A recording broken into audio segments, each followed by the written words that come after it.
All right, ladies and gentlemen, today I'm going to talk about myself. Hit like and subscribe, please.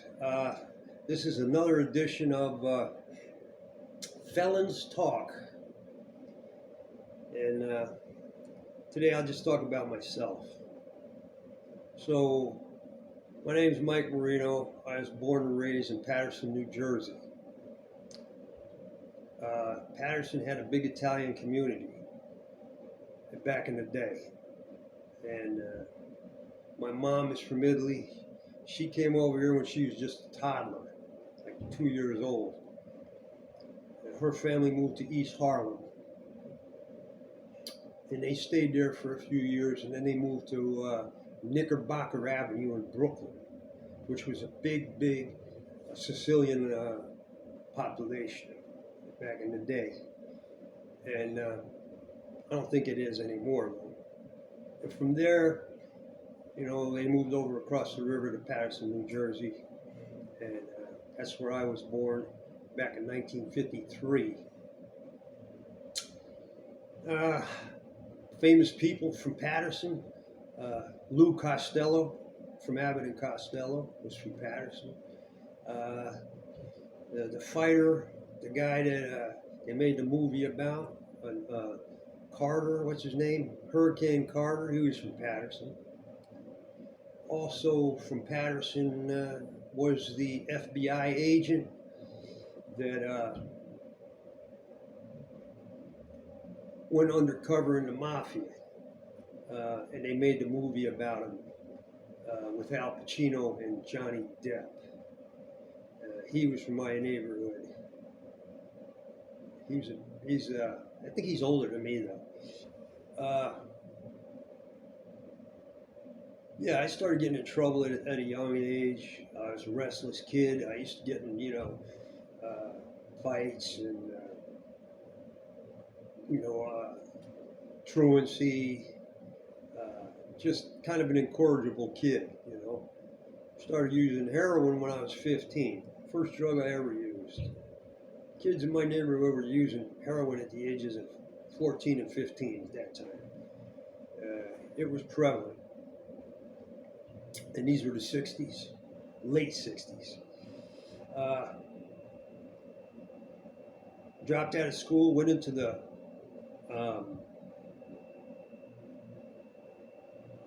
they call it the Merchant Marines. I was in the Seafarers International Union. I rode ships. I went to different places. I traveled around the country a lot as well. So I like traveling. I was always rambunctious, liked to move around a lot. And one of my favorite places was California. I loved LA. When I was a kid, I used to love to go out there. And we're out there in California, and I got my girlfriend with me, and we meet this guy. His name's Tony, right? And he's got this little black girl that he's hooked up with. And he's got a uniform. He worked for a security service called Burns Security Agency. So he had the uniform, he had the gun, right? And he had a suit, like a little briefcase full of checks made out to that agency, right? Payroll checks. So we were going to cash these checks, but I didn't want to use my ID. So we find this little Mexican dude, right? And he uses the Mexican guy's ID. And we're cashing checks, making a couple of dollars, right? We decide we're going to rob this big pot dealer. And he lives over on, what is it? Halifax? I forgot the street. One of them streets in Hollywood, big street, West Hollywood. I'm going to say Fairfax, maybe? I don't know. But anyway, he had a lot of pounds of weed there. We're going to try to rob the guy, right? So Tony, now remember, I just met this guy the day before. Him, the Mexican guy, his old lady, and my old lady are sitting we got a little apartment there on Cahuenga and Yucca. Little cheap apartment. weekly apartment. So Tony is telling me, he says, listen, man, I play Russian roulette every day with this gun. It's got like a long barrel 38, right? He said I play this 5 times a day just to make sure that my balls are still, intact, so I can get out here and do all the things that gangsters do. So he takes out the gun, he puts a bullet in it, and he splits these click, click, click, and he does it 5 times, right? And he doesn't shoot himself.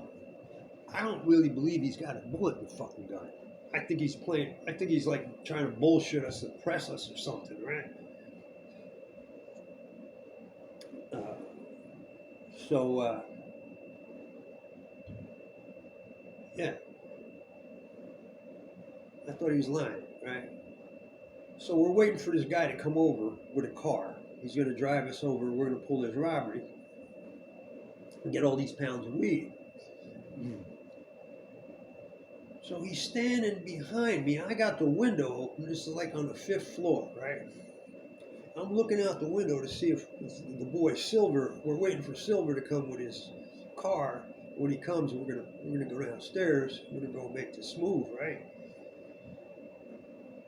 And this fucking dude Tony's behind me talking. Yeah, I do this 5 times a day. Like he did this yesterday. Now he's doing it again today, right? So I know this fucking guy ain't got a real bullet in his gun, right? So his girlfriend says, Tony, will you please stop? And he says, this is the last time I'm going to do it. And what he meant was this is the 5th time, because he had done it 4 times by then, right? I don't think this guy understood the law of averages. I really don't.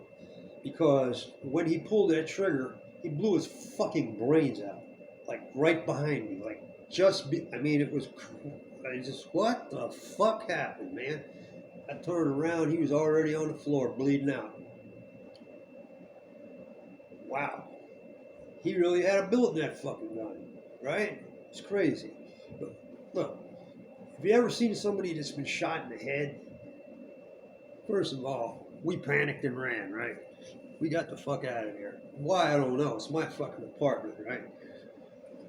And we get downstairs, and the Mexican kid says, "Wait a minute, he's got my ID in his wallet because he was cashing the checks. Remember? So we got to go back up and get the fucking wallet out of the guy's pants, right? We go back up. My old lady gets to the door. She puts her ear. She says he's still alive. I said, can't be alive. He just shot himself in the head. But I listen and I can hear him. He's going through what they call death rattle. I don't know about this. It's my first time I seen anything like this. He's twitching on the floor. You can see he's not conscious. And with every beat of his heart, the blood is shooting out of his fucking head. It's like huge puddle of blood all over the fucking floor. And I could taste copper in my mouth. That's the taste of blood. When you have a lot of blood in the room, it has a taste like a copper penny. And it was ridiculous. So I try to walk around all this blood and try to pick the fucking wallet up out of his pocket so that I could get the ID out for the kid so that they don't find his ID in a dead guy's pocket. Anyway, we got that done and go back downstairs. I says, man, we got to call the cops because this place is in my name, right? So I call him from the fucking phone booth. I says, listen, man, guy just shot himself in the head in my apartment playing Russian roulette.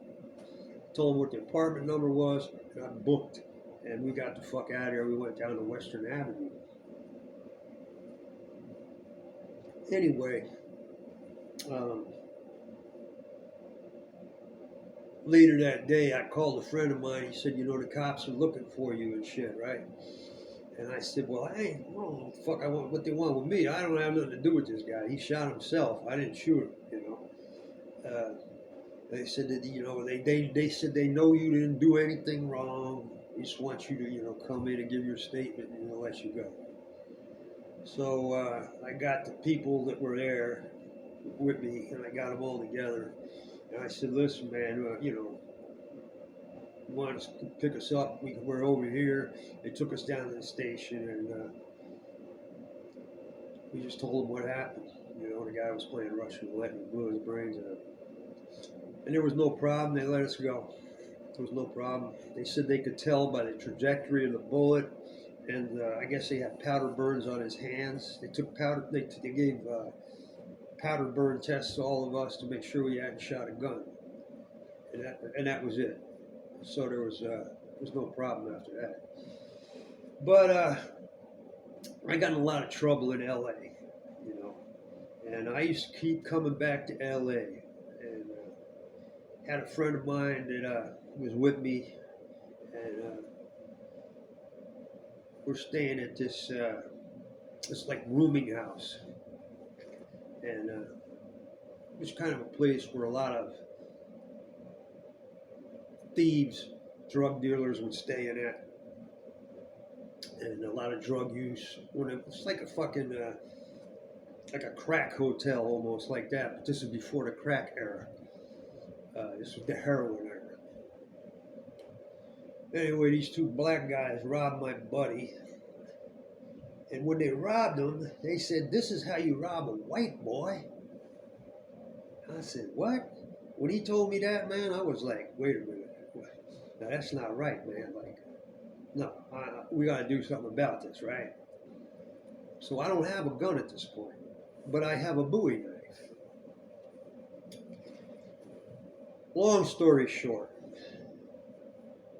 we tricked this fucking dummy. He was like a big, strong guy. I called him Hercules. We tricked him into coming into this room, believing that we were going to rob this other kid.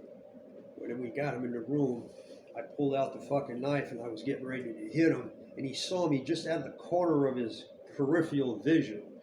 And he got ready to run, and I hit him like right in the shoulder back here. And it ripped it all the way down his back. And he booked. I mean, he ran so fast, it was incredible. I chased him down the hall, but I wasn't going to catch this motherfucker, right? I knew I had fucked up because there were people, that seen what happened, seen me chasing him, seen him screaming and all this shit. So I'm like, man, we got to get the fuck out of here. The cops are going to be here, be looking for us, this and that, right? So we went and hid out at another place. We picked up a gun. And we took off. And on our way, we were getting ready to go to Springfield, Missouri, which is where my buddy was actually from. So we're going to go back there. And along the way, we pulled some robberies. Let's just say we pulled some robberies. I got charged with a bank robbery in San Bernardino, California, and one in Santa Fe, New Mexico. And when we finally got to Springfield, Missouri, I robbed a drugstore. We robbed a drugstore. Took it, just came in, took all the Class A's, at gunpoint, and because there was no, you can't find heroin in the middle of the Ozark Mountains. You know what I mean? So we just took a bunch of drugs and we booked. This girl was going to give us a ride to New York. She was in love with me. I just met her that day. One of her tail lights was out, was missing. And while we were on our way to New York, we got pulled over for a traffic citation. We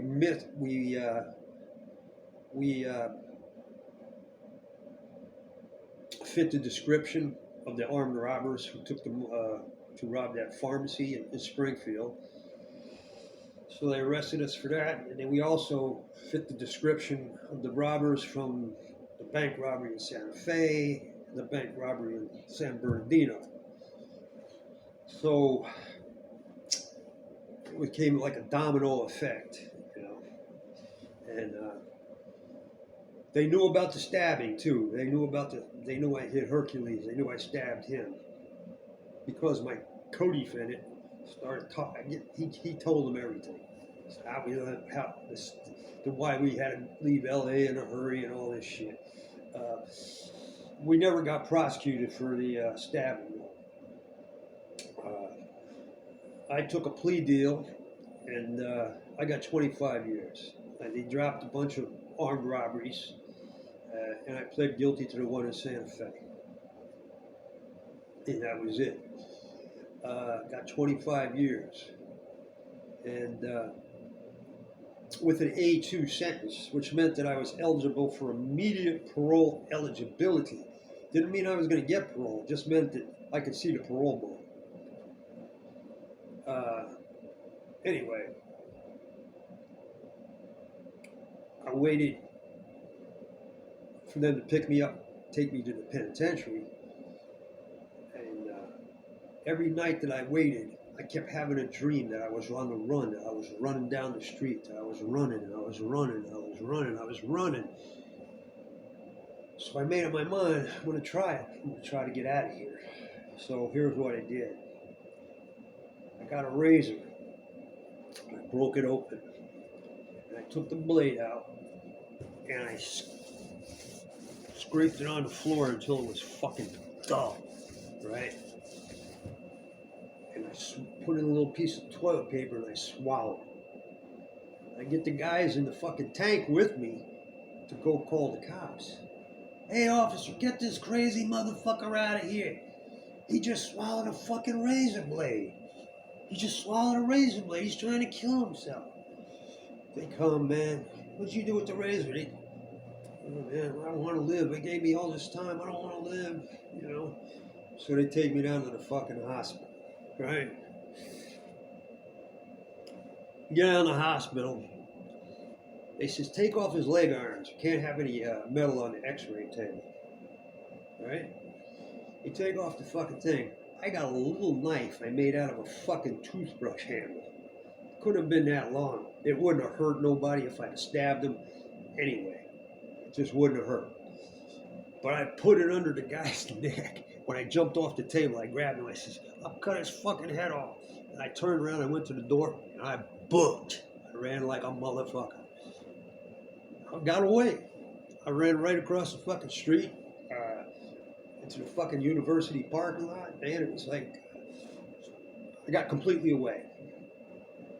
I talked these people into give me a ride. I didn't know where the fuck I was or where I wanted to go, but they gave me a ride anyway.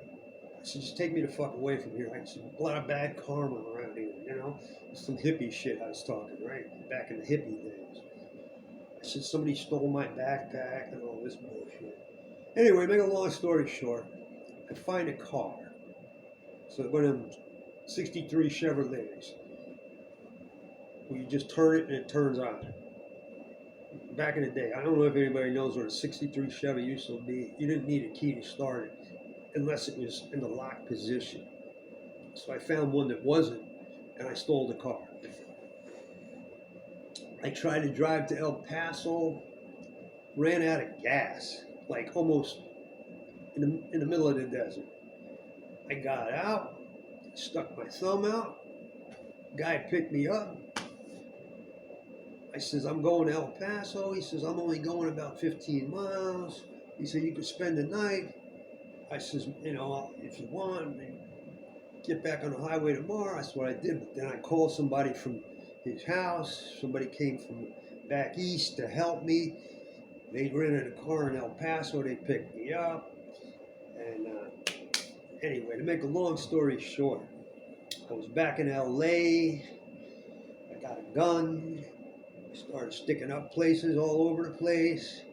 My girl, who lives in Tucson, Arizona, she was actually from Queens, New York, right? And I had met her in LA a couple of years earlier.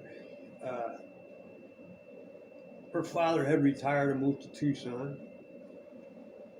So eventually I go to Tucson. And I'm doing my shit. I'm doing what I do. I'm sticking up drugstores, and, you know, just acting like a goddamn fool. Like I don't even know. I don't have the common sense to stay out of prison. I don't even know. I'm just a kid, man. You know, I'm 20 years old. What am I going to do? I didn't have a lot of common sense. I get pulled over. I get arrested.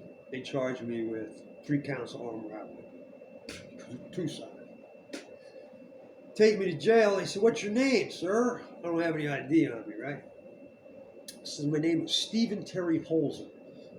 Make up a name, right? Go to jail, you know, and I'm in jail about 2 months, about a month and a half, 2 months. In the general population, I'm fighting the charges. They call my name, bring me out, and take me to the high security section of the jail, the hole, like. So I go into the hole and I sit down. I'm in a cell with a guy, just 2 men in a cell there. I say, "Hey, officer, why they lock me up over here, man? What was the purpose of that? You know, like I wasn't in no problems. I didn't do nothing. Well, why you bring me over here?" He said, "I don't know. They just told me to come and get you and put you over here." I said, "Well, can you find out?" He said, "Yeah, I'll try." So I sit down on the bed. I'm playing cards with this dude, and here the cop comes by about 20 minutes later. He says, "Hey, Mike Marino," and I said, "Yeah." "Yeah." He said, "Now you know why?" I said, "Yeah, I know." Anyway, make a long story short, I pled guilty for 15 to 20 years. They ran it concurrent with my 25 years, and they let me go back to the feds. All right? I'll finish this story tomorrow. We're at 22 minutes right now. I don't want to lose anybody's interest. So I'll come back tomorrow and I'll finish this whole story. I'll tell you what happened and how I proceeded through the years and all the goddamn trouble I got into. And like and subscribe. Felons Talk. I'll see you tomorrow.